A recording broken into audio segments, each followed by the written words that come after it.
Un chef-d'œuvre comme on en voit très peu en MMA, signé Carlos Prates qui finit JDM dans la troisième reprise avec 104 frappes significatives et 3 knockdowns en 13 minutes. On a de nouveau un Fight of the Night attribué au mauvais combat. Et on a de nouveau un Fight Night qui passait sous les radars mais qui nous donne matière à discuter dans ce débrief. Le 6e round avec Brian, c'est après le générique. Yo, this is Dustin Poirier. Bienvenue Sous Fight Minds. Fight Minds. Bienvenue sur Fight Minds.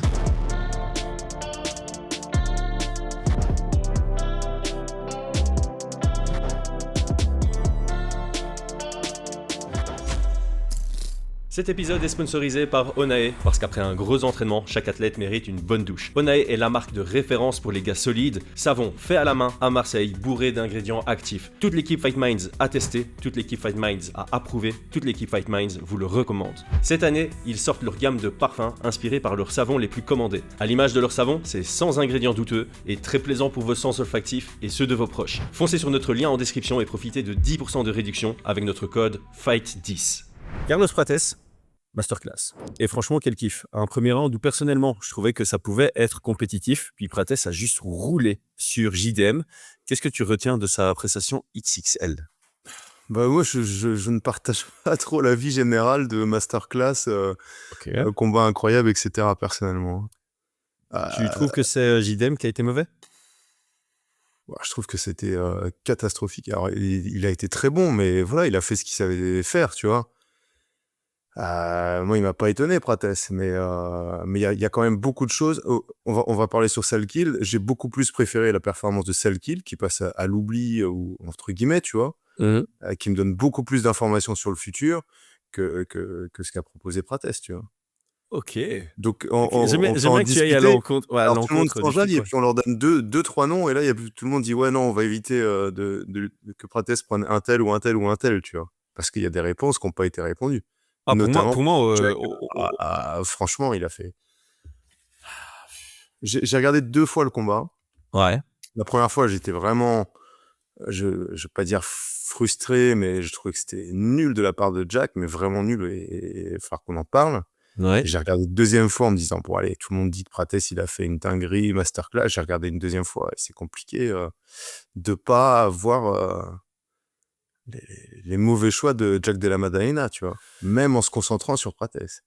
Et alors, il faudrait que je revoie une troisième fois, parce que personnellement, en revoyant, j'ai trouvé Prates très bon et différent de d'habitude, tu vois. On avait notamment parlé de la stat de Prates qui, malgré un palmarès ultra positif à l'UFC, se faisait plus toucher qu'il ne touchait en retour. Son volume était bien supérieur à d'habitude, et j'ai trouvé... C'est peut-être pas nouveau dans son jeu, mais j'ai trouvé vraiment et les déplacements et la gestion de distance très intéressante. Alors peut-être que c'est Jack aussi qui a été très mauvais sur ces aspects-là, mais le fait que Prates bouge autant, pour moi, a amené Jack à jamais trouver soit de son angle, soit de sa distance. Et à chaque fois que Jack voulait casser cette distance, il y avait une attaque qui venait, que ce soit un jab, que ce soit le 2-1, enfin le 2-1, on avait parlé il n'y a pas longtemps du 2-1 qui n'était pas beaucoup utilisé en MMA, où tu pars d'abord avec ton bras arrière puis ton bras avant. Je trouve que Prates l'a très bien utilisé. Les calf kicks, on en avait parlé, ça a été très bien exploité par Prates. Ça, on en avait parlé, oui. Et les genoux. Ça, par contre, c'était assez incroyable. Hein. À toutes les distances, quoi. Que ce soit en contre, en initiant, etc. La tentative de coude descendant qui est assez rare, j'ai trouvé ça... on voyait qu'il cherchait un chaos spectaculaire. Par contre, j'ai quand même dans mes notes IQ JDM avec un point d'interrogation, qui n'est pas un point d'interrogation, c'est vraiment questionnant. Ça je l'accorde complètement. Ça joue dans la balance, mais je trouve qu'on a les deux, quoi. Pour moi, Prates fait un très très bon combat. Il me montre des choses que, notamment sur le volume et la gestion de combat, qu'il n'avait pas spécialement montré par le passé. Donc ça me rassure un peu. Par contre, JDM, le gros manquement d'IQ, c'est dans le deuxième round, quand il prend le dos, cette précipitation, elle est inexplicable. C'est même pas une précipitation, si tu fais ça à l'entraînement, c'est 10 ponts, quoi. C'est n'importe quoi. Mais on va revenir. Écoute, sur Prates, moi, ce que j'ai noté, effectivement, les déplacements qui étaient très bien, l'utilisation des jabs, ses calf kicks. On savait que des deux côtés étaient sujets au calf kick, mais c'est Prates qui l'a le mieux utilisé, entre guillemets. Et oui, donc sur la question du volume, d'avoir un peu plus, moi, ce que j'ai beaucoup aimé, c'est ça. Enfin, il avait face à lui quelqu'un qui avait une garde haute, qui est de moins en moins utilisé en MMA, tu vois. Mais quand tu as quelqu'un qui met une garde haute, bah voilà, tu te dis, si je frappe fort, il va pas se passer grand-chose. Et Prates a utilisé des frappes, tu vois, dans la garde haute pour maintenir cette garde haute et avoir les ouvertures disponibles. Ouais. Donc ça veut dire qu'il a envoyé quelques frappes. Et j'ai noté aussi son jeu de feinte. Ça, on l'avait souligné, que c'est quelqu'un qui est capable de donner beaucoup de volume. Et donc, on l'a eu à des moments où il fait des petits trucs. Et même Anderson Silva, moi, au moment, je cherchais Ouais. Daniel Warien sur le côté de la cage, tu vois. Il doit être dans les parages. Donc oui, effectivement, son genou du gauche, là, incroyable, parce qu'il est capable de se grandir et de toucher la tête avec, entre guillemets, peu d'effort, tu vois. C'était vraiment, vraiment très puissant. Sa puissance de frappe, elle est là. Mais bon, si tout le monde a vu ses derniers combats, on le savait, quoi.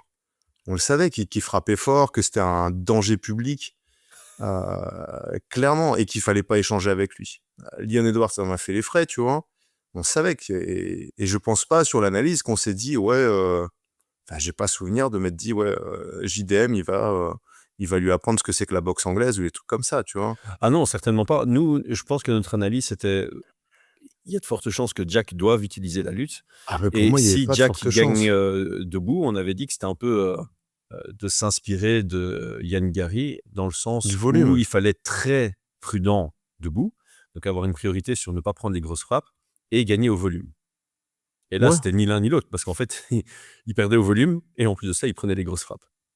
Mais Yann Gary, moi, je rappelle que il prend les 2 premiers sur des rounds où il prend peut-être le volume, mais le 3e, il le prend grâce à la lutte, et les 2 derniers, il survit grâce à la lutte, entre guillemets, tu vois.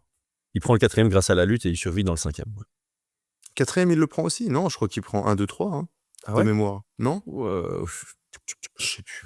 Je vais aller voir. En tout cas, ce qui est sûr, c'est qu'il Bref. il survit dans le 5e, ça c'est sûr et certain. Ouais, il survit. Moi, JDM, je ne voyais qu'un chemin pour l'emporter, c'était pas debout, clairement, parce qu'une haute garde, une boxe anglaise, quand tu as un gars en face qui a autant d'armes, c'est compliqué. Et on l'a vu, pour moi, le chemin, c'était clairement la lutte. Mais il la démarre à 30 secondes de la fin, quoi. Ouais. 30 secondes de la fin pour attaquer une... tu fais ça, tu rentres pas à l'UFC. Pour ceux qui ont la référence avec... Comment il s'appelle encore Brendan Loughnane. Ouais, Brendan Loughnane. Ouais. C'était Dana White Contenders, il gagne son combat, 30 secondes de la fin, il shoot à un takedown. Il n'est pas rentré à l'UFC. À cause de ça, alors qu'il faisait une masterclass de 14 minutes juste avant. Voilà. Et donc là, on a un takedown à 30 secondes de la fin. Alors bon, au début, moi, je me suis dit, rien, ouais, peut-être qu'on en a parlé, les déplacements, on en a parlé sur la dernière analyse de Strickland, que pour moi, Strickland avait aussi une défense de lutte qui passait avec un apport dans ses déplacements. On a parlé avec Cyril, enfin voilà, tu vois. Donc je me suis dit, peut-être que tu as mal regardé, peut-être que regardons encore à nouveau s'il y a des changements de direction qui font qu'il ne va pas chercher la lutte depuis le début, tu vois. Et non, il y a plein de moments où il est quasi à hauteur de pouvoir rentrer et il va privilégier la boxe anglaise, tu vois. Et donc pour moi, il a voulu prouver JDM. Il a voulu prouver quelque chose. Les takedowns, c'était facile. La prise de dos, c'est du... Tu parlais, il s'est précipité. C'est même pas qu'il s'est précipité, c'est que on en a déjà parlé. Il y a un bras pour contrôler, un bras pour étrangler. Le mec, il a même pas. Il est sur le toboggan, tu vois, de la défense de dos. Et le mec, il enlève ses 2 bras pour attaquer avec ses 2 bras. J'ai jamais vu ça, quoi. Et il saute en plus, ouais. Enfin, il y a ni le contrôle en haut, ni le contrôle en bas, quoi. Ben, en gros, il a pas le contrôle en haut, il a pas son triangle, ni quoi que ce soit, ni sa zen, ni quoi que ce soit, tu vois. Il a qu'une seule jambe, qu'un seul crochet. Tu peux encore tenir avec un bras, Ouais. avec un seatbelt, encore, pourquoi pas. Il y a des gars qui ont des très bons seatbelts. Mais normalement, tu mets tes 2 bras en contrôle, tu vois, en underhook, et tu passes ta 2e jambe. Et on en a discuté aussi. Tu sors pas tes 2 bras d'attaque comme ça. Donc, enfin voilà. Donc, j'ai vraiment pensé à toi pendant la séquence. Je me suis dit, ouais, là, on doit parler de cette séquence. Je veux pas diminuer la performance de Carlos Prates, mais j'aurais voulu avoir des bons choix de la part de JDM, une bonne défense de Prates pour être convaincu, tu vois. Comme je l'étais par celle qui, on va en parler après. Ouais. Et ça, on en parle régulièrement. Il y a des combattants qui arrivent, qui font face à un mec qui fait les bons choix, qui est bien préparé et tout. Il le déjoue. il le déjoue et on a des informations pour la suite. On se dit, putain, incroyable. Mais là, il a fait un très très bon truc. Mais si tu regardes ce qu'a fait JDM, c'était catastrophique, quoi. Ok. Et j'ai fait une liste sur le truc. J'ai perdu un peu, enfin, pas perdu du temps, tu vois. Sur le nombre de fois où il est à distance pour pouvoir shooter, il fait les mauvais choix. Il y a un moment donné, il est au clinch, mais j'ai jamais vu ça, quoi. Il est au Tu vois ce que c'est le arm bundle? Le quoi? Arm bundle. Bundle, non, je vois pas. En gros, t'es en overhook comme ça, tu vas chercher le bras et tu vas attraper le bras de l'autre côté pour que le gars il soit coincé comme ça. C'est ce qu'on appelle arm bundle. Donc, normalement, un arm bundle, tu vas chercher le triceps adverse. Voilà. Et puis le gars, il est coincé, il bouge plus, tu vois. Lui, il prend son arm bundle et il prend le poignet ici. Donc tu mets le triceps parce que le gars, il veut partir par là, tu vois. Mais là, le poignet et la porte, elle est ici. Donc il me prend... faut que je vous mette les images, tellement... Un arm bundle qui a aucun effet, qui fait juste que en face, Prates sort, tu vois. Ouais. Des trucs... Il était question, hein, avant ce combat-là, il était question qu'un des deux, pour moi, allait être exposé sur son niveau réel. Tu vois. Et en fait, un qui a été exposé. On avait parlé, ça, je sais plus si on l'avait parlé pendant le Factor X ou pendant les pronos, mais on avait dit que tu pouvais avoir un angle d'analyse sur la carrière de JDM où tu dis sa meilleure victoire en dehors de celle contre Belal. Et il y avait en plus ce contexte de Belal qui s'est pris pour Canelo, et donc tu peux dire, ok, c'est une victoire avec une astérisque à côté. C'est une split contre Holland. Et en fait, quand tu dis, ok, ta meilleure victoire en dehors de celle pour la ceinture, c'est une split contre Holland, ouais, t'étais pas top 10. Non. Et puis ça. Effectivement, il a une belle anglaise, etc. Mais il y a des défauts. T'as un côté un petit peu karma sur ce combat, je trouve. T'as un côté karma, quoi. Le fait qu'il se pète la figure dans le dos, ça fait penser exactement à sa victoire contre... Hafez. Non, pas contre Hafez, contre le Brésilien là, qui s'est mis à la retraite. Contre Burns. Contre Burns, tu vois. Oui, pardon, et on avait dit, meilleure victoire, c'est split contre Land et victoire contre Burns, mais on rappelle quand même qu'il perd les 2 premiers rounds contre Burns. Ouais, il perd les 2 premiers rounds, et Burns, il se pète la figure aussi dans le dos, dans un contrôle complètement hasardeux, et il gagne grâce à ça, tu vois. Ouais, c'est vrai. T'as un côté comme ça, où il va prendre des... Ouais. Bref, en tout cas, pour moi, ils ont été, entre guillemets, exposés tous les deux, parce qu'on va parler un petit peu des combats futurs, et autant Prates, je suis pas du tout étonné de sa performance. Je pense qu'on l'avait dit, hein, que si c'était en striking, si le combat se faisait que en striking, pour moi, Prates, c'était l'arch favori. On a parlé de ça, non? Ouais. Donc voilà, donc pour moi, j'étais pas étonné. Mais pour moi, ils ont été exposés tous les deux, quoi. Mais pour la suite, voilà, si on veut parler des combats futurs, pour moi, la division, c'est pas très compliqué à résoudre. Là, tu dois faire Yann Gary contre Makhachev et tu dois faire Morales contre Prates. Ouais, bon voilà, je comprends pas. Pourquoi Morales? Tu vois, on va parler vite fait de Morales. Attends, pourquoi pas Morales? C'est le combat à faire, non? On va vite fait, juste... Ouais, écoute, parce que le gars, il veut devenir champion, on est d'accord. Tu veux mettre Morales directement contre Makhachev et faire une revanche? Non. Ok. Non, mais voilà, Prates, il veut devenir champion. Vous voulez le voir, ceux qui sont enjaillés, vous voulez le voir devenir champion, j'imagine, non? On est d'accord. Ouais, bon. Je sais pas. Après, moi, je pense que tout combattant qui est dans le top 5, il veut devenir champion. Oui. Là, il vient de montrer quand même que s'il affronte demain Islam, il va se faire rouler. Islam, il va le mettre au sol avec un bras, on est d'accord? Oui, ça oui. Ouais. Ok. Mais Morales, c'est aussi un très bon lutteur. On l'oublie. Non? C'est un bon lutteur, mais c'est pas très bon, un gros puncher. Là, on veut puncher contre puncher, on veut des gars qui assomment. Ouais. Moi, je le mettrais contre Belal, tu vois. Quoi, vous avez peur que ça passe pas ou quoi? Ouais, mais Belal, il est où dans le classement maintenant? Il est 5e. Il est encore 5e? Bien sûr. Ah. Non, il est 4e sur le classement. Il n'est pas encore mis à jour, je suis d'accord, mais bon. Les gars, il va passer 5e parce que Prates va le passer, quoi. Ok. Quoi? Il va passer 5e, Belal, parce que Prates va passer 3? Ouais. 4 ou 3. Moi, je le mettrais contre Belal comme match test. Si vous êtes si confiant sur Prates, mettez-le contre Belal. La version Je pense Belal pas, qui a je pense affronté pas. JDM ou la version Belal qui a affronté Leon Edwards? Bah écoute, ouais, ça va serrer les fesses Parce que quand le combat va commencer, ouais. celle qui a affronté JDM, c'est pas vraiment un test pour Prates. Celle qui a affronté Leon Edwards, là, on parle de Ah, test. bien sûr, bien sûr. Alors il va devoir faire des choix, ça on peut pas le deviner à l'avance, tu vois, ce qu'il va faire, s'il va faire des choix bêtes ou pas bêtes, quoi. Mais pour moi, c'est un vrai test. Il va avoir face à lui un lutteur grappleur, et s'il le Tu passe, sais ce qu'est un meilleur test alors? oh On en a parlé il y a là, pas longtemps. Il est revenu, il a battu Joaquin Buckley, puis on le voit plus. Tu mets Ousmane, lui, il fera les bons choix. exactement. Ousmane aussi. Pour moi, Ah, les Ousmane combats à Prates, moi faire, j'aime bien. Moi ou j'aime Sean bien ça. Brady, tu vois. Les gars, il y en a pas un seul fan de Prates qui a parlé d'un lutteur grappleur pour la suite, quoi. Les gars, vous êtes sérieux ou quoi? Moi personnellement, j'ai fait ma liste en plus. Je suis pas fan je suis pas fan à ce point-là de Prates. Moi, je trouve que c'est juste la suite logique de la division. Tu fais Gary contre Makhachev parce que Gary est le plus méritant, et pour définir celui d'après, t'as Morales contre Prates qui sont les deux mieux classés qui n'auraient pas ce title shot et qui sont tous les deux sur une série de victoires. Pour les fans, Ouais. c'est deux gars qui tapent comme des sourds.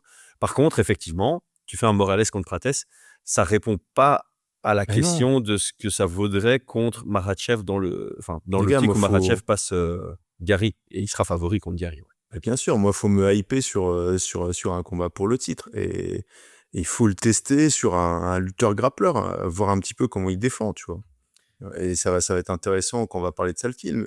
Mais tu vois, Morales, moi, il m'a beaucoup plus convaincu sur sa prestation, et j'aimerais bien le voir. C'est sûrement un des combats qui me plairait le plus contre Islam, parce que sur sa dernière sortie, je sais pas ce qu'il fait, il est blessé, qu'est-ce qu'il fait Morales en ce moment? Du twerk. Mais tu vois, contre Sean Brady, la performance qu'il a fait contre Sean Brady, c'était excellent. Il est arrivé, il a proposé une garde basse, ultra dangereux. Sean Brady, il savait plus quoi faire, il était pas bien, tu vois, et il l'a éteint. Là, t'as des réponses. Là, t'as un mec, il affronte un grappleur euh, très très bon. Voilà, il a fait des performances pour moi exceptionnelles, Sean Brady, et c'est un vrai test. Là, moi, j'ai un intérêt. Je me dis, putain, imagine, Islam, c'est un peu la galère à mettre au sol. Ouais. Mais d'office, je préfère Morales. Là, tu me parles de Prates. Pour moi, il a... Quoi? Il va faire quoi? Non, mais sérieusement. Je pense qu'on est tous d'accord. Vous êtes fan de Prates. Moi, je suis très, très fan de lui. J'aurais voulu, et c'est pour ça que j'étais déçu sur ce combat-là, que JDM montre plus. Et surtout qu'on est, voilà, dans la défense, par exemple, à un moment donné, JDM, la dernière attaque de JDM, où il se retrouve dans le dos avec un bodylock dans le dos, et on a cette petite défense de Prates où il marche comme ça, il t'as défend. les genoux sautés là, tu vois. Ah ouais. Ça c'est bien. Ça j'ai kiffé, tu vois. Okay. Ça, c'est un indicateur. Il a fait exactement la même contre... il avait fait aussi contre Yann Gary, tu vois. Ouais. Il se tourne, il casse le grip, il se retourne et tout. Ça, c'est des indicateurs qui plaisent, tu vois. Ça, c'est des choses, tu dis, ah, s'il utilise ça, c'est bien. Tu vois ce que je veux dire? Ouais. Et voilà, donc pour moi, Prates, pas surpris. Je m'attendais vraiment à ce genre de choses si JDM faisait les mauvais choix. Et il a fait les mauvais choix pour moi, tu vois. Mais déçu de pas avoir les réponses et avoir eu un meilleur JDM, tu vois. Ouais, bah, en fait, finalement, JDM, ça permet, comme tu dis, hein, de recadrer un peu nos attentes par rapport à lui. Clairement, c'est pas quelqu'un qui vient avec des game plans. Clairement. C'est pas quelqu'un qui a des bons ajustements dans le combat. Que du contraire, qui fait plutôt souvent des mauvais choix, même quand il gagne. On rappellera toujours de ses choix contre Hafez. Et au final, techniquement, c'est beau avoir sa boxe quand ça passe, mais c'est pas non plus une boxe MMA élite, parce que ça a été prouvé là qu'il fait pas partie de cette catégorie-là. C'est très beau, hein, on en avait parlé il y a très longtemps, je pense qu'on avait fait l'analyse de son combat annulé contre Brady. Les pivots, les déplacements, le travail sur le corps-tête, etc., la fluidité de son anglaise et de ses combinaisons, c'est très très beau. Ah oui. Mais on n'est pas sur de l'élite striker MMA. On avait questionné un peu si c'était pas une des meilleures anglaises qu'il y avait à l'UFC dans sa caté. Effectivement, son anglaise est super belle, etc. Ça, c'est sûr. Il y a rien à dire là-dessus. En propreté, ouais. Mais quand tu fais une split contre Hollande, debout, tu peux pas être considéré comme un striker élite. Non, clairement pas. Et puis quand tu perds contre Prates de cette manière-là, ça remet une couche sur Ouais. cette phrase. Mais je pense que c'est pas le seul. Alors, tu sais, à un moment, je me suis posé la question si c'était son mental. On en a parlé de son mental. Est-ce que, voilà, Non. il fait les mauvais choix parce qu'il est stressé, parce que ceci, je ne sais pas. Je sais pas non plus si j'ai pas trop écouté les coins. Oh, j'ai vite fait écouter quand j'ai revu ce qui se disait entre le 2 et le 3.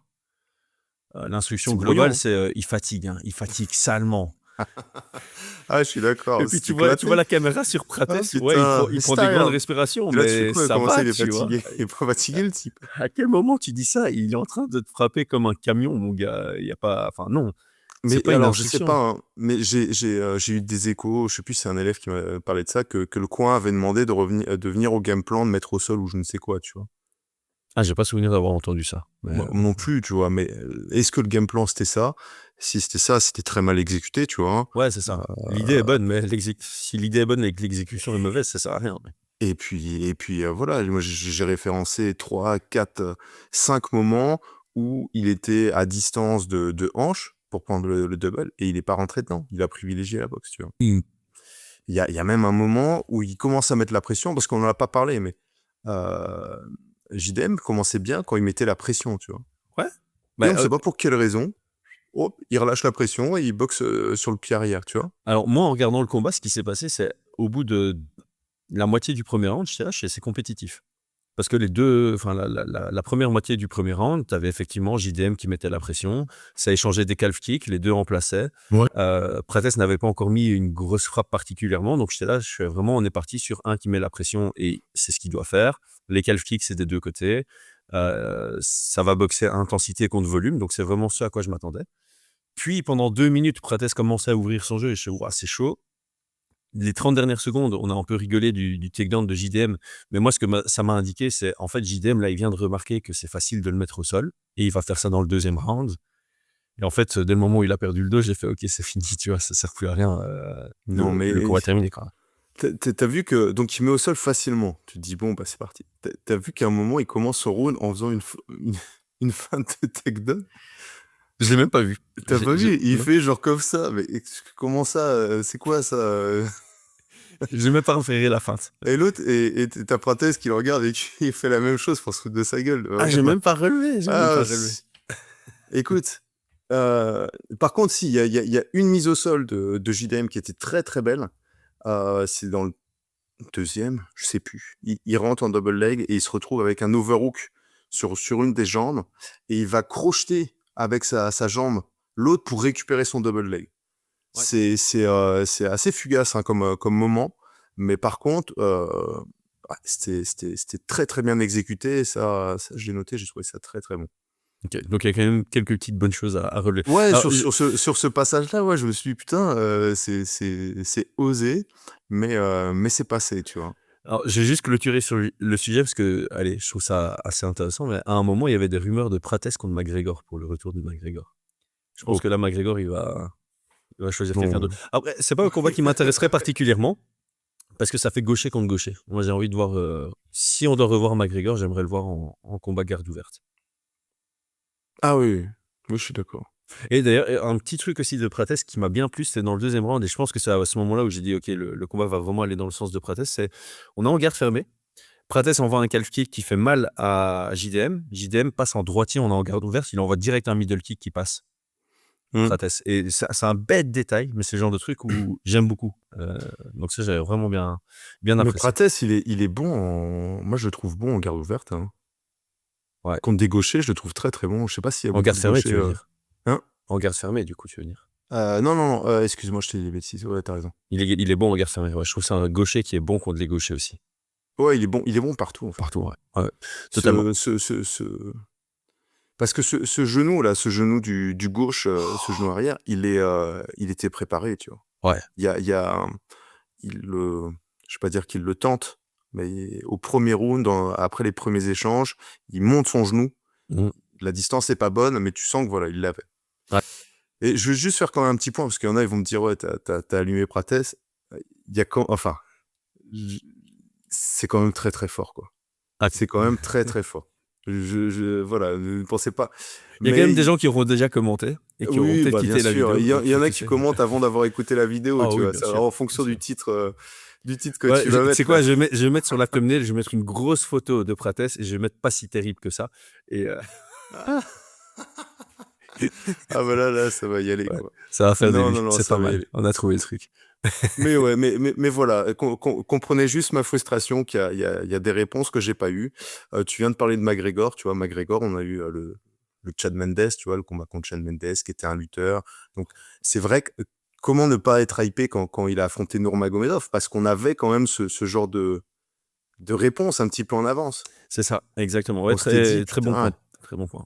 C'est il ce se qui fait manque à rouler. Prates, en fait. Ça, c'est ce qui manque à Prates. C'est quelqu'un qui vient Ah pour bah ouais. avoir la stratégie de Islam Makhachev contre lui, peut-être à moindre mesure, et il arrive à déjouer ça. Et donc, c'est pour ça qu'effectivement, un combat contre un Belal qui vient pour lutter, ou contre un Ousmane, Mais bien ce sûr. serait très intéressant. Et c'est toute la différence. Là, vous mettez-le demain contre Islam, qui va regarder le combat. Il va regarder le résultat, on connaîtra le résultat. Mettez-lui un grappleur, ou alors si JDM avait fait plus de lutte et tout, pour le Ouais, voir genre se relever, éteindre, comme on avait pu avoir McGregor contre Chad Mendes, qui se fait rouler, jeter dans tous les sens, qui finit par se relever, qui est fatigué, et qui gagne contre un Chad Mendes aussi, tu vois. ouais. Ouais, Là, ouais. on avait un intérêt, on avait... Ouais, Nurmagomedov, enfin, je le redis, c'était une délivrance quand il est gagné, parce que bah, ça restait un combat, euh, je vais pas dire compliqué, mais avec cette incertitude. Ouais. D'avoir quelqu'un qui serait capable de se relever, et on l'a vu au troisième, capable de l'éteindre jusque dans les derniers rounds, parce que bah, même dans la fatigue, il est capable de trouver. Là, personnellement, je sais pas, tu m'étonnes que Islam, il a commenté, Dieu. Ah, j'ai même pas vu. Bah, d'office, tu te dis, bah vas-y, comment je vais me mettre au sol, je vais l'éteindre, c'est le Ouais, premier je coup. l'étranglais. Ouais, je pense que. Bah, bien sûr. Ouais. Donc, rentrer dans le train, il faut un Prates contre un lutteur, le lutteur que vous voulez, peu importe. Un lutteur qui se prend pour un boxeur, ça me va aussi, tu vois. Mais je veux le voir défendre, je veux le voir gagner, et après me dire, ah, il y a peut-être quelque chose à faire, tu vois. Ouais. Il y a un vrai intérêt. Co-main event? Excellent. Alors, la question à 10 €. Est-ce qu'on est convaincu par Salkild maintenant? Ou plutôt convaincu du déclin de Dariush? Non. Ou les deux? Personnellement, je pense que ça passe sous les radars, ça le kill, les gens ont bien aimé, etc. Mais c'est pas entaché, mais réduit à cause Du main event. à cause de son adversaire, clairement, à Ah. cause du menton et tout, Beneil Dariush. Mais moi, j'ai regardé ce combat-là, franchement, quand j'ai vu la victoire, je suis oh, c'est bon, c'est le Beneil Dariush, il a plus rien à proposer. J'ai quand même regardé le combat, et j'ai été vraiment convaincu par Salki. Et je vais vous donner mes arguments. Beneil Dariush est arrivé. Alors oui, il a envoyé son low kick comme il fait d'habitude, mais il est rentré en lutte.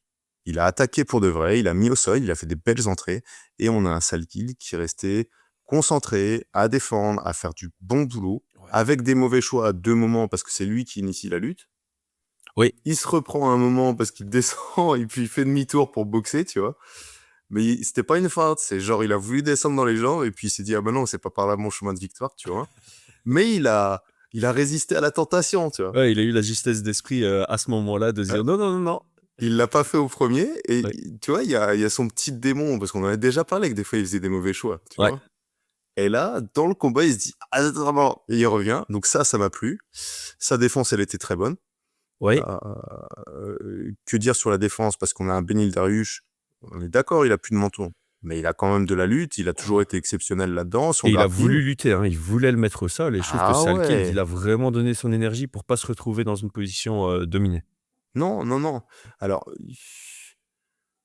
non, moi j'ai vraiment aimé. Et puis alors, la défense la plus exceptionnelle, je comprends même pas qu'il n'y ait pas encore eu de highlight sur ça.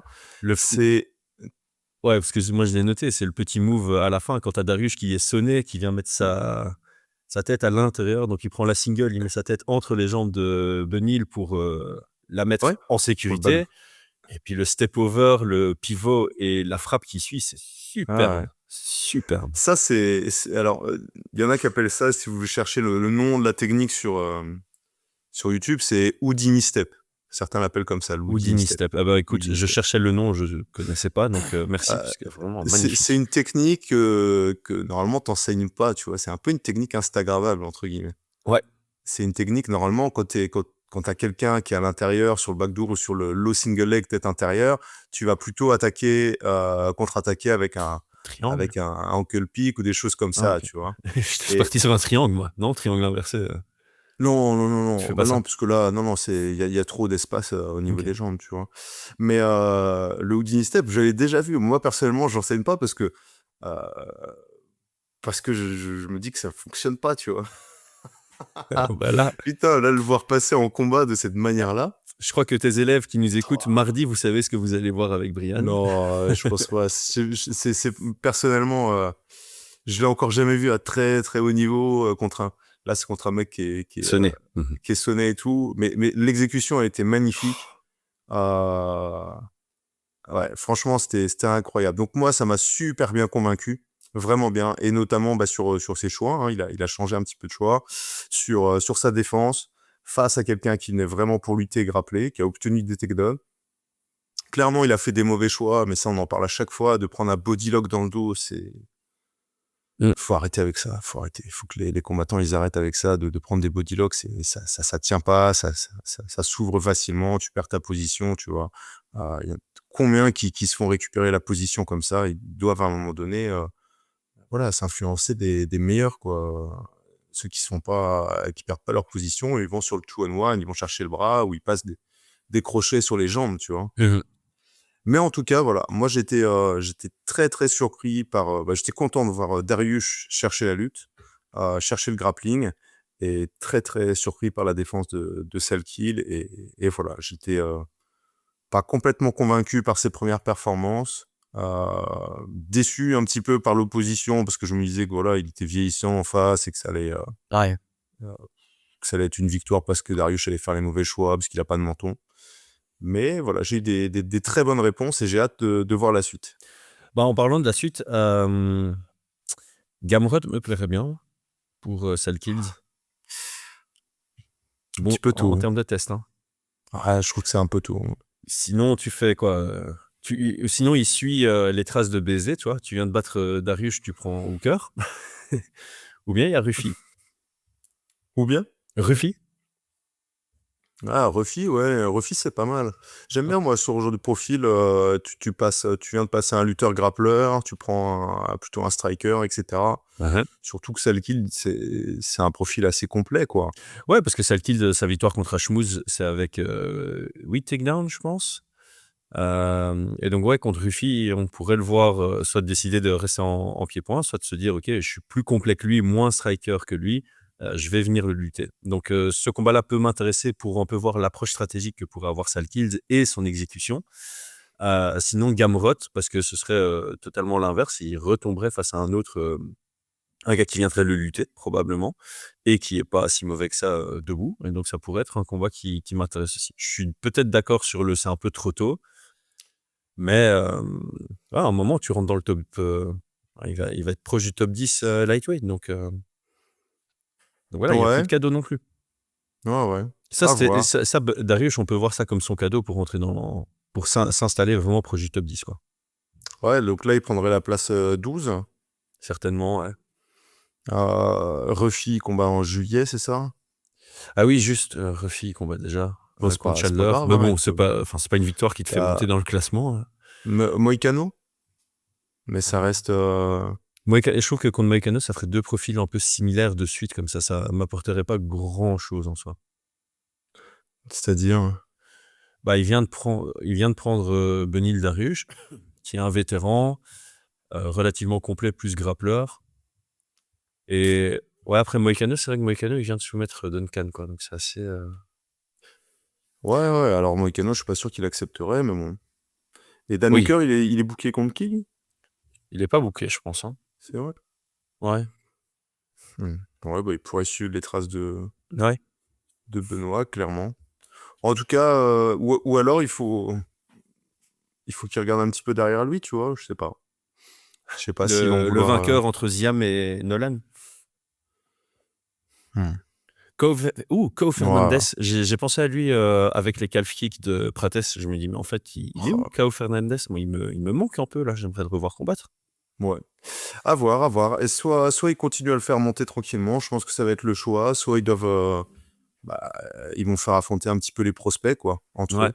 Ouais. On va voir comment ça bouge, mais je pense qu'ils sont pas à court d'options dans Non, la non, division. clairement pas. Clairement pas, mais en tout cas, voilà, moi, ça a été vraiment, je vais pas dire la révélation, mais je pense que vous comprenez pourquoi il y a un combat qui m'a vraiment convaincu, et puis l'autre où j'ai mis des doutes, je suis pas autant convaincu, tu vois. Ouais.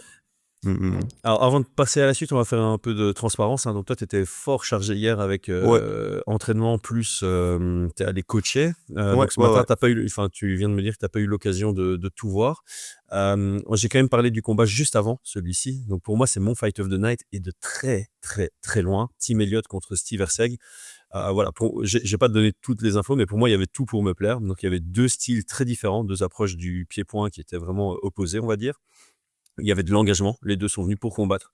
Il y avait de la variété, que ce soit debout ou même dans le jeu global. On a été majoritairement en striking, mais il y a eu de la lutte, il y a eu des scrambles, très beaux scrambles, il y a eu du sol. Du côté de Erceg, il y a eu de bons ajustements stratégiques, il y a eu de l'efficacité de son côté, et j'ai vraiment, vraiment kiffé le combat. Ils sont allés tous les deux jusqu'au bout. Donc pour moi, ça a offert le genre de combat où je me dis, OK, là, on a deux athlètes professionnels qui sont concentrés, qui sont bons partout, qui en plus de ça viennent pour la victoire, mais aussi plaisent au public. Donc j'ai vraiment kiffé. Je suis très déçu qu'ils n'ont pas chopé le Fight of the Night, surtout que quand je vois la gueule du Fight of the Night, je suis de nouveau très déçu. Pour la suite, j'aimerais voir Erceg contre Kavanagh. Je pense que ce serait un très très beau combat. Donc voilà, je passe au combat qu'il y avait avant. C'est le Fight of the Night officiel. Je sais pas si tu as vu des bribes du combat ou le combat en lui-même.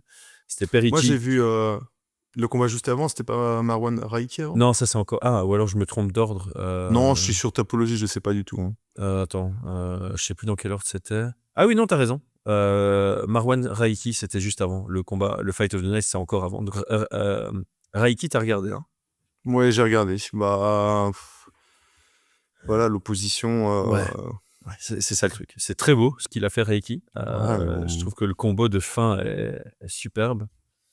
Mais bon, Mais pareil, ça donne pas de réponse, quoi. Bah non, on peut pas parler. Ça lui fait un plus 1. Ça fait un plus 1, ça fait un peu d'argent et tout. Mais bon, voilà, quoi. Il avait un adversaire qui était tellement loin de son niveau, tu vois. Ouais, mais c'est contextuel. Il était supposé. On l'avait mis dans notre top 5 des combats qui passaient sous les radars qu'on aimait bien. C'était supposé être contre Jack Jenkins. Donc je trouve que c'était un bon match. C'était un bon matchmaking. Là, en dernière minute, ils ont dû trouver quelqu'un, et c'est clairement quelqu'un qui a évidemment sauté sur l'opportunité, mais qui n'a pas encore le niveau UFC. Du tout. Ouais, donc le Fight of the Night, c'était Perisic contre Gaziev. J'ai pas grand-chose à dire. Hein. C'était engagé, ok. Très très gros menton des deux côtés. C'est volontaire, il y a du cœur, ok. Perisic, je vais noter, il a une vitesse impressionnante pour un poids lourd, mais le combat était sloppy, brouillon. Encore une fois, ça a sa place sur une carte. Hein, je vais pas m'en plaindre. J'ai juste me plaindre que ces deux gars-là chopent les 100K alors qu'ils combattent comme si c'était un saloon bar. Alors que les deux flyweight, là, vraiment, le niveau est différent, quoi. J'ai positionné différemment. Si tu veux partager la cage avec un Perisic ou avec un Gaziev, tu atteins ce niveau beaucoup plus rapidement que atteindre le niveau d'un Erceg ou d'un Tim Elliott. Ah bah oui. Donc voilà. Est-ce que tu as regardé aussi Thickness contre Morales? Je trouve que ça vaut le détour. Pas encore, j'ai vu les résultats. Ça vaut le détour. Ouais. Ça vaut le détour, ouais, vraiment. Mais je vais regarder, je vais rattraper tout ça, je pense aujourd'hui. J'ai vu le résultat, j'étais un petit peu déçu. J'étais étonné parce qu'en cherchant le résultat, mais il y avait beaucoup de parieurs qui avaient misé sur Vince Morales en pensant que ça allait passer, tu vois. Bah c'est pas loin, hein. C'est vrai? C'est une split? Ou j'ai dit une bêtise? Ah non, c'est une décision unanime. Ouais, j'ai vu unanime, ouais. C'était serré. Franchement, enfin oui, non, en fait, non, c'est normal. Le résultat est normal, mais à un moment, tu te dis, ok, ça, allez, ça peut aller dans les deux sens. J'ai vu quelques extraits. Ouais. Ah, mais oui, si, j'ai vu un extrait où il fait un décalage à la Cuban Check-Hook, mais sans faire le Check-Hook. J'ai vraiment kiffé ça. Non, donc vraiment. Ici, et puis tu décales et il envoie son crochet qui passe crochet avant, tu vois. Et il le fait bien vaciller. Le mouvement était... j'ai bien aimé ce passage-là. Mais je vais les rattraper. Hein. Mais va voir, parce que vraiment, le combat était bon. J'ai adoré. En fait, tu as vraiment un premier round très orienté lutte plutôt grappling, beaucoup de scramble, tentatives de soumission. T'en as un Thickness qui utilise beaucoup d'énergie. Ça se ressent dans le round 2 et surtout dans le round 3. Morales, sa pression était vraiment, vraiment bonne. Thickness qui a bien survécu à la pression malgré la fatigue. Et non, j'ai trouvé ça un combat intense à regarder comme ça. C'est pas le combat que tu vas regarder 10 fois. Mais il était vraiment plaisant, quoi. Vraiment plaisant. C'est Morales qui a lancé la lutte et le grappling ou... Ah, maintenant, tu me poses une... je pense que oui, mais il se retrouve directement dans une position compliquée. J'allais regarder ça, parce que Morales, c'est un bon grappleur, tu vois. C'est vraiment un bon grappleur, et souvent, il fait des combats, il veut rester debout. Et debout, moi, je trouve pas waouh. Ouais. En lutte. Mais par contre, son grappling, il est dangereux de dingue, quoi. Ah, il a de nouveau tenté sa petite péruvienne necktie, là. Mais tu vois, ça m'énerve, parce que la péruvienne necktie, c'est pas son meilleur... c'est pas son meilleur move, tu vois. C'est son move flashy, là, il a re-signé à l'UFC grâce à ça, je crois. Mais ces anacondas, ces dars, sont... Là, il était vraiment dans une position où elle était adéquate. Ouais. Et au moment où il la sort, enfin, tu vois, je voyais la position, je me dis, ouais, tu dois tenter le péruvienne, notamment parce que je sais qu'il a déjà placé, enfin, il avait placé le caveman. Enfin, c'est une... Oui, avec c'est une variante, tibia, quoi. plutôt. Ouais, c'est une variante, quoi. Ça fait partie de la catégorie du péruvienne, mais là, il était vraiment en position de balancer celle-là plutôt que la darse. Même si la darse, au final, plutôt. tu dis, mais okay, l'anaconda, il pouvait l'avoir, non? Si t'es sur une péruvienne, ça veut dire que t'es engagé pour un anaconda, tu vois. Ouais, il avait vraiment les mains au milieu et il avait l'angle plutôt pour s'il devait choisir entre... Ouais, en fait. Je crois que ça aurait été plus facile de plonger vers la darse, ouais. C'est peut-être des petits choix... Péruvienne, elle est sympathique, quoi. Mais pour la placer, il faut... Il y a que Brad Pickett qui l'a placé à l'UFC, ou c'était même au WEC? Je me demande si elle est passée déjà à l'UFC, le Péruvienne necktie. Ça me dit rien. Je sais que Brad Pickett en a placé une, mais c'est peut-être WEC en plus. Ouais. Mais si c'est pas une technique, enfin, vous verrez pas le top niveau chercher à placer ce genre de technique, tu vois. Ouais, c'est parce qu'en général, tu peux transiter. De cette position-là, t'es sur un headlock avec un bras. Effectivement, l'anaconda et le darcio. Ah ouais, l'anaconda est largement supérieur, tu vois. Il y a aucun débat, quoi. Attends, non, Sibé Duloway. Désolé, Sibé Duloway l'a passé à l'UFC, non? Ah purée, mais toi, t'es une encyclopédie historique, là. Tu parles de combat, il y en a, ils étaient pas nés, quoi. De quoi? Tu parles de combat, il y en a, ils n'étaient pas nés encore, là, qui nous écoutent. Attends, je regardais péruvienne. Je suis sur son... ouais, donc, j'ai une référence contre Jesse Taylor en 2008. Ah, contre Jesse Taylor, en plus, c'est pas mauvais, lui. Hein. Ouais. C'est un gars de Australie ou Nouvelle-Zélande, lui, non? C'est pas ça? Jesse Taylor. Ouais, c'est ça, en plus. Donc, ça fait référence à notre événement de ce soir. C'est...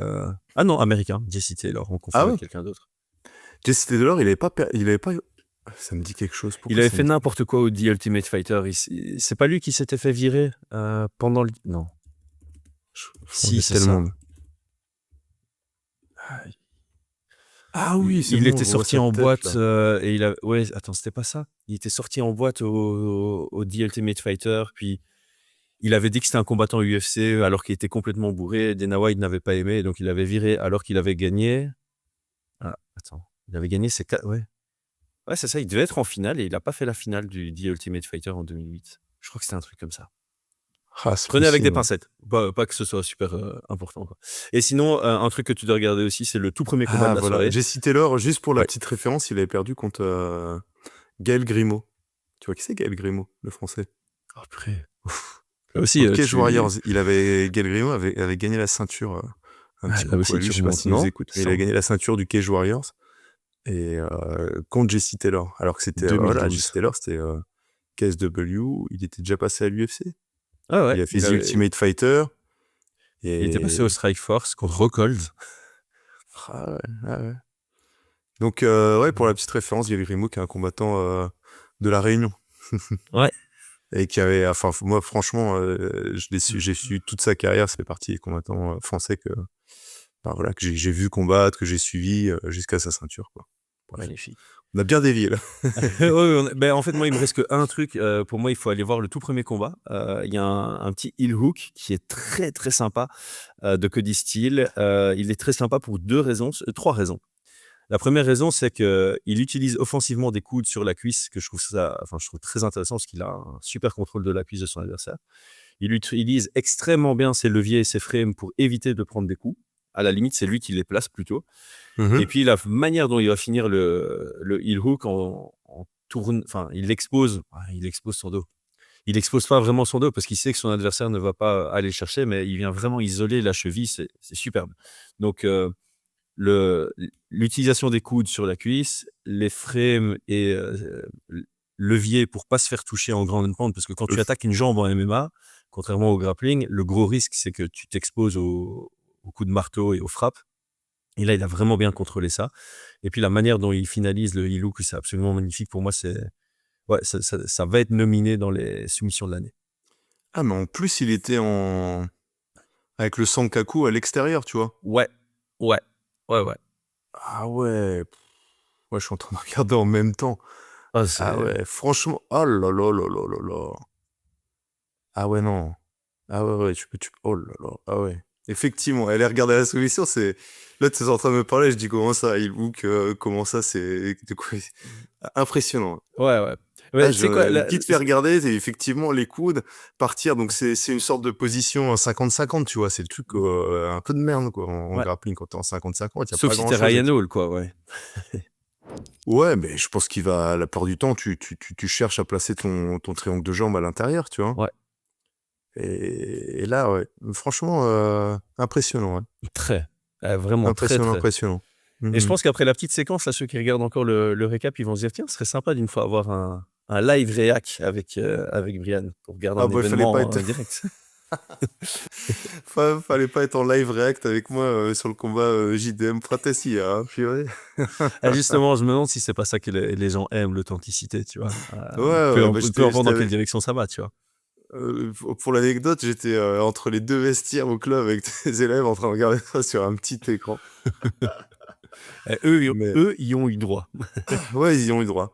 Mais voilà, ça reste quand même, c'était quand même un chouette combat, mais ça va, comme événement, c'était sympa, hein, franchement. Ouais, honnêtement, encore une fois, un petit Fight Night qui passe sous les radars, et puis il y a matière à discuter. Évidemment, il y a le main event qui a pris toute la lumière, mais au final, c'est vrai que personne n'a parlé de Hersek contre Elliott, et pourtant, moi, j'ai trouvé ça vraiment bien. Le heel hook, là, j'ai vu qu'un compte le partageait.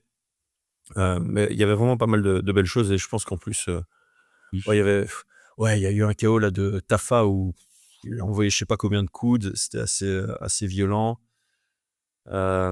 Une guillotine un peu bof, mais sinon. Et je crois que Ralston contre Britsek aussi, belle petite perf de Ralston. Donc ouais, non, franchement, dans l'ensemble, bel événement. Il y a aussi cette défaite de Taiju Vaza, hein, parce que moi j'avais beaucoup entendu parler le fait qu'il affrontait un mec qui était sur un 0-2, et là il affrontait un Louis Sutherland qui était aussi sur un 0-2, je pense, à l'UFC, donc il devait être favori, tu vois. Tuivasa, il est à... Donc, t'imagines qu'il met knockdown Cyril Gane à Paris, et depuis, il a 0-7. 0-7, quoi. 2, 3, 4, 5, 6, 7. 7e défaite consécutive. C'est fou. Et il est encore dans le top 10 non. Ouais, tu blagues, mais avant ce combat, il était encore 14. Je pense qu'il a sauté, mais après sa défaite contre Taxera, il était encore dans le top 15. Et je fais, les gars, cette division est vraiment... elle est perdue pour l'instant. Elle est perdue. Mais non, pas assez de profondeur. C'est ça. Donc, tu as ce genre d'anomalie, quoi. Leur top 6 pour l'instant c'est pas ce que tu veux voir à l'UFC, quoi. Bah, dans les comment on appelle ça, les catégories qui sont peu profondes, souvent, c'est que le top 3, top 4 qui est vraiment intéressant. Et sur les grosses catégories, même dans le top 20, les gars, c'est des tueurs, même dans le... Ouais. Ah ouais. Même niveau UFC, en bantam, en feather, en lightweight, etc. Rien que d'être dans le roster, c'est chaud, quoi, tu vois. C'est clair. Mais dans d'autres, c'est facile. Ouais. Oui, là, on l'a vu. Ouais. Brian, un tout grand merci. N'oubliez pas, on a déjà fait l'analyse de Khamzat contre Strickland. Elle est sortie hier matin. Donc, si vous voulez déjà vous plonger dans la Fight Week qui arrive, vous pouvez le faire. Et surtout ceux qui sont pas trop emballés par le combat parce qu'ils ne voient qu'une seule direction, tu vois. Oui. J'ai vu qu'on ait quelques commentaires de ouais, moi ça m'intéresse pas parce qu'on sait très bien qui va gagner. Mais si vous êtes un peu dans ce cas-là et que vous n'avez pas écouté encore l'analyse, je vous invite vraiment à aller écouter parce que moi j'étais dans votre cas aussi. J'étais pas emballé par ce combat et puis c'est vrai qu'en analysant un petit peu plus le jeu défensif de Strickland et le jeu offensif de Chimaev, ben il y a quand même un peu de matière. Voilà. Il y a quand même un peu de matière et donc on discute de ça et ça pourrait peut-être vous hyper un petit peu, quoi. Yes. Brian, un tout grand merci, les amis. Merci. Passez un bon dimanche et à mardi. Ciao. Merci à toi d'avoir regardé la vidéo jusqu'au bout. Nous en profitons pour rappeler que nous sommes ambassadeurs des marques Nutrimuscle et Oko. Cela signifie que si tu achètes chez eux en passant par nos liens, tu aides la chaîne à se développer. Nutrimuscle a une mission claire: rendre la nutrition sportive accessible en respectant les plus hauts critères de qualité. Chaque ingrédient est sélectionné pour préserver leur pureté et chaque produit se limite au minimum d'ingrédients nécessaires. Rejoins Morgan Charrière, Benoît Saint-Denis et Fight Minds dans la team Nutrimuscle en profitant d'une réduction via notre code promo NMA_FM5. Le lien vers leur site est en description de cette vidéo. Oko produit des gourdes filtrantes éco-responsables. Le filtre Oko traite l'eau pour la purifier et la rendre saine à la consommation. Les polluants, pesticides, métaux lourds, mauvaises bactéries et autres contaminants sont efficacement filtrés. La gourde Oko a un côté ultra pratique et aussi économe. On arrive à 10 centimes le litre d'eau, voire moins, grâce à notre code promo FMOKO qui offre 10% de réduction.